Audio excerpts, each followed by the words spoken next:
Ganito ang pagluto sa kawa, oh. Oo. Kanin. Sabay taklong na yan. Oo, ganyan pala. Bigas. Tapos kailangan ano, eksaktong lagay nyo. Kung Oo. ilang ano, takal din ano. Oo.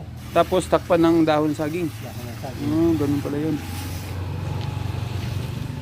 Ayan po, oh. Yung pagluto ng kanin sa kawa. Marami kasing hindi alam yan, mga ganyan.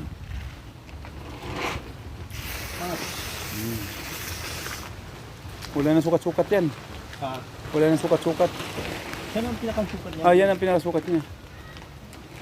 Pag hindi ka rin marunong yan, hilaw din ano. Ah, oo. Kailangan may experience ka rin talaga. Ay, ako, kuwan mo natin yan.